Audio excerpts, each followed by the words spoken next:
The previous tenant left a survival guide. Can you ever really know someone? I woke up the morning after my discovery of the kittens, with them crawling all over me. I guessed they were a little younger than 8 weeks old. They were strong and independent, pouncing on my chest with their sizzling paws to wake me up. They were well looked after. It made it harder to believe that their mother had just abandoned them. I thought I knew the block. My entrance had been dramatic enough to introduce me to what I thought were the majority of strange goings-on in the place. I walked the halls with a naive confidence that the building wouldn't be able to surprise me anymore. I thought I was prepared for anything. The events of the night before had squashed that confidence. I knew that the building had sealed off floor 9 after the fire, but I never considered the possibility of other hidden floors or flats. Every other floor from the ground up was accounted for, and there were no stairs leading downwards. I hadn't set foot in the lift since Derek had taken me in there, and I couldn't remember an LG or -1 button from when he had. I had never known the cats to reproduce either. By rights, they're all strays, and if they had been working, the place would be overrun with kittens. The cute little bundles on my sofa shouldn't have existed. Jamie was growling still, making low and disturbing noises. Luckily, the screaming had stopped. I nervously unlocked the wardrobe and placed a bowl of cat food in there as quickly as I could before locking it again. The wounds in my chest throbbed as I looked at him and let go of the bowl.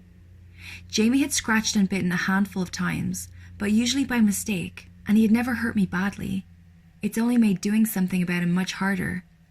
His attack the day before had been different though, intentional, and as I dropped his food in that morning, he nipped hard at my finger, drawing blood. I sighed with relief as I secured the padlock and shuddered as I listened to him slurp and crunch on his food. I noticed the blood stains from his attack splattered up the wardrobe door and shoved the spare chair back over the gap to make sure the door was shut and keep the kittens safe. Walking back to the kitchen to make tea, I noticed the vine in the cup of water on my fold-out table. It had grown. Way more than any plant should in a matter of hours. It had stretched out of the cup and down the table, producing large, healthy-looking leaves. I had no idea what it meant, if it meant anything at all. If it had come from a room with no sunlight, then, like the kittens, it shouldn't have existed. Miss Esther Beckman's words echoed in my mind. If you look hard enough, you will find a way. Maybe the friend I had been supposed to help was the kitten's mother. What if she was stuck in the basement, and I just needed to find a way in? I didn't have time to think too deeply about it. Terry had run my errands the day before, but I couldn't expect her to do it daily. Percy and Sylvia wouldn't need anything until the weekend now, but Mr. Prentice would struggle without my help. I had to carry on. So I got dressed, placed a bowl of water down for the kittens, promised them I'd bring back proper food, and made my way down to the hall, to flat 48. I knocked and stood back, to give him time to answer. "Morning, Mr. Prentice." I tried my best to smile and be chirpy, putting the whirlwind of thoughts I had to the back of my mind. "Morning, Kat. I'm sorry to hear about Essie. Terry told me yesterday. She was one of the longest-serving residents here, you know, along with myself and Molly. A terrible loss." He hung his head as he gripped his walking stick. "She was a great person. I'm sorry I didn't get to know her for longer," I answered, feeling the fake smile I'd plastered across my face collapse. "She helped me out of a few scrapes. Essie had an extraordinary gift, never once gave bad advice, that I know of. She was a great drinking buddy too, back in the day." Mr. Prentice chuckled at his memories, but looked truly saddened by the situation. It was the most I'd ever heard him speak in one go, and his mention of how long they'd lived here made me think. "Mr. Prentice, do you know if this place has a basement?" I asked. He pondered my question for a while. "Well, I've never seen one, but that's not to say it doesn't exist." He smiled a little. I could see he had noticed the despair in my eyes, and his smile was comforting. I struggled to find the words to respond, so he changed the subject. "Could you drop some money to my friend at the pub today, please? And grab me a newspaper and a bottle of whiskey, if you don't mind." He threw 2 envelopes of cash onto the corridor door between us, and I nodded, told him I'd be back soon, and set off. As I exited the main doors, I turned to look at the garden, and considered searching for the grate again, then and there, but decided I would wait. It was torturous. Instead, I thought of Essie as I made my way through the park, taking in the breeze and the bird song. The Pickled Gnome, Mr. Prentice's drinking spot, looked sad and empty, with a sign in the window stating closed due to the virus. I popped the envelope labelled Carmilla through a letterbox in the large red door and began to walk away, noticing through the window a lone woman sat at the bar in a dressing gown, nursing a cup of tea. As I carried on towards the shop, I heard a voice behind me. "Hey!" I turned to see the woman standing at the door of the pub, waving her arms. A large fluffy cat rubbed himself up against her feet. I turned and waved back. "Please tell him thanks. I really appreciate it. Drinks on me when this is over. You should come too," she shouted, beaming at me. "I'll tell him. Stay safe," I shouted back as she ushered the cat back in and closed the door again. Maybe I would have a drink with Mr. Prentice when this was all over. I imagined him with a shot of whiskey telling stories of the block and smiled. It was a nice thought. I ventured further than the usual shop, to one I knew would sell specialized kitten food. I grabbed the whiskey, paper, and a ready meal. Although he never asked, Mr. Prentice never turned down food, and I hated to think of him hungry. When I reached the block again, I struggled to pass the garden a second time, but made my way up the stairs and towards the flat, passing the man on floor 5. "Hi, Jeremiah," I waved at him. No response. Better take that one off the list. I passed the woman from the gnome's message and the items onto Mr. Prentice and rushed home to feed the kittens. As I placed the 3 tiny bowls I'd purchased down, I decided I should name them. I couldn't keep calling them kittens. They became Wrinkles, Tetley, and Mr. Meow, and they were about the only reason I could think of to smile. As they happily lapped up their food, I could hear Jamie growling in the background, scratching at the door. He must have smelled the kitten meat. I waited until they'd finished every last bite and washed up the bowls immediately to reduce any risk of him trying to pound his way out of the cupboard. Then I left the flat to finally search for the basement. I tried the bottom of the stairs, searched the entire lower floor for a new stairwell or a door, but there was nothing. I tried the garden too. The same spot from the night before in the bushes was just plain concrete, no grate to be seen, and no vine growing upwards to match the monster in my kitchen. There was no grate the entire perimeter of the building. My heart sunk with a difficult realization. There was only one place that I hadn't looked. Standing in front of the lift was daunting. I imagined Essie and how it was the last thing she had looked at. I wondered if I would ever know her motives. I imagined Jamie, before any of this, walking in obliviously on his way to another shift at work, smiling stupidly at the novelty of us having our own home. My body shook and my legs became weak, but I managed to force them forward and step inside. Staring at the buttons inside the lift took me back to standing with Derek. How safe I had felt compared to now. Having him around felt like having my own private guardian angel, guiding me every step of the way. His absence left a painful void. It made that tiny metal box feel enormous. I once again searched for button 9, but couldn't find it, despite nothing looking out of place. It was oddly comforting, expected, unlike the last few days had been. The lowest floor I could find was G, the one I was currently standing on, but I knew the lift was able to play tricks. I could never be truly sure, not without Derek. I stared at it for what must have been at least 5 minutes, looking as hard as I could, just like Essie had advised, but it turned up nothing. I was grateful to get out of the lift, but frustrated that it hadn't made anything clearer. I stared at it for a while. Its rickety construction and dilapidated feel made my heart pound. I couldn't look at it without imagining blood and bones lining the floor. "Fuck you, Essie," I cursed underneath my breath as I walked up the stairs towards my flat, defeated. Why did you have to go? Her cryptic intuition had done nothing but raise questions, and she wasn't there to answer any of them. My life was starting to feel like some sort of cruel joke. The stairwell, devoid of average human life, was eerie and just added to my sense of solitude. I'd conquered a huge trauma to even stand in that lift, yet all my searching efforts had taught me was that the man on floor 5 wasn't called Eric or Mikey. I reached the flat and paced around it for a while, being careful not to step on Wrinkles, the largest of my 3 adoptees, who seemed to really enjoy playing around my feet. Mr. Prentice was right.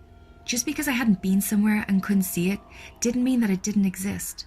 I'd taken the building for granted and gotten too comfortable. Derek had once described the place as a living organism, and now I truly felt that it was taunting me and mocking my ill-placed confidence.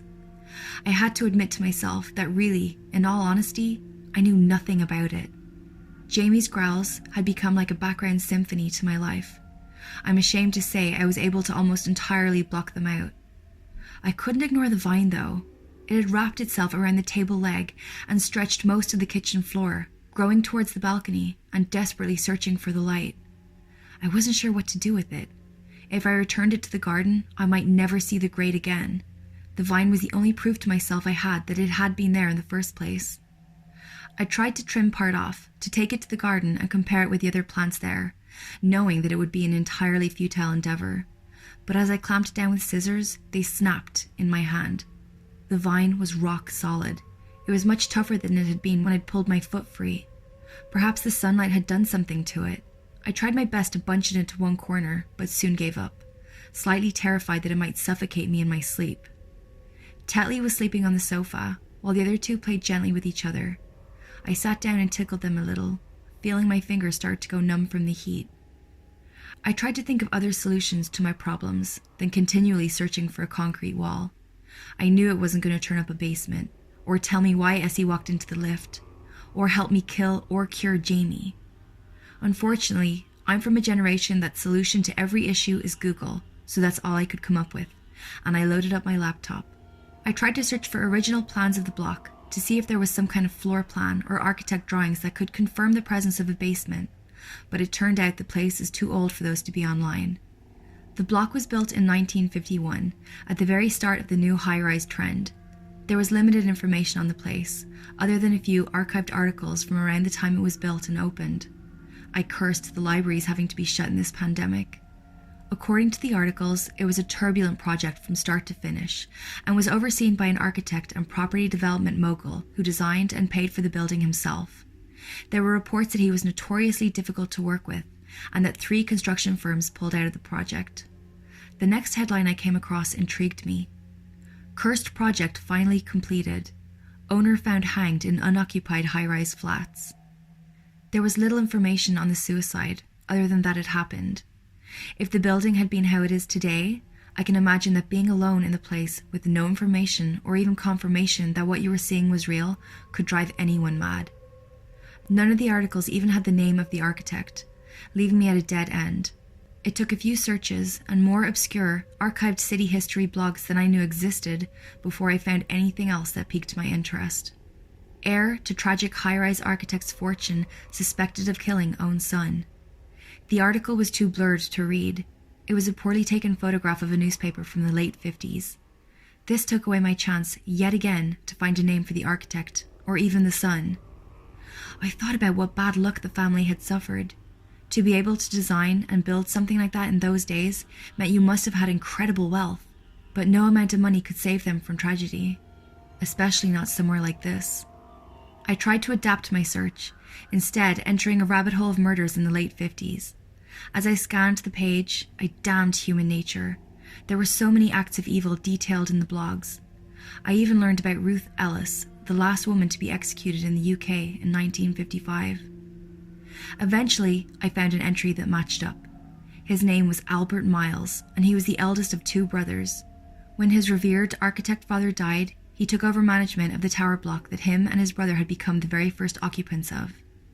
He was hugely successful and pegged to become one of the biggest names in property development in the UK. The once empty block was mostly full by the time the killing happened. Police were called by a resident living directly below Albert Miles, who complained that blood was dripping onto their balcony from above. When police arrived, Albert was nowhere to be found, but the body of his 19-year-old son was starting to decompose in the sun on his balcony. He had been stabbed multiple times. Albert was never found or convicted, and the case remained unsolved. However, most were in agreement that he did it. A bloodied kitchen knife belonging to Albert, dropped just inside the doors to the balcony, all but confirmed it. It was interesting, but I wasn't sure it was helpful. I started to worry that my research had gone in completely the wrong direction. I wasn't sure how Albert Miles or the death of his son could help me, and I was about ready to shut my laptop and give up. Then I felt something slither across my shoulder from behind. The vine had grown exponentially, weaving a route from the kitchen to the sofa. I started to panic as it touched my skin, but it didn't wrap itself around me, or try to cause any harm, just gently glided across my shoulder and to the computer. It stroked the name of the blog on the header of the page a few times before falling to the ground, only a slight overhang left on the sofa. It didn't want me to stop. There was no more information on Google, so I sent a direct email to the blog owner, asking for anything on the Robert Miles killing that they had, or details of anyone they could direct me to. I claimed it was for a university project. I stopped and watched TV for a while, the kittens all cuddled on my lap. I was grateful for my blanket, creating just enough barrier to stop me melting. Raspy, wheezing snores came from the bedroom. I decided to spend another night on the sofa. It felt much safer. I started to drift off a little and went to shut the laptop, but a loud ping from my email box woke me up. Chills ran up my spine a little as I opened the message. "Hey Kat, thanks for your email. Unfortunately, that particular case is very little known and doesn't have a lot of information out there at all. As you can appreciate, cold cases can be difficult to catalogue, but I aim to provide the most comprehensive online case files possible. The only thing I have on this case that isn't on the blog is a photograph of Albert Miles and his unnamed brother outside the high-rise flats.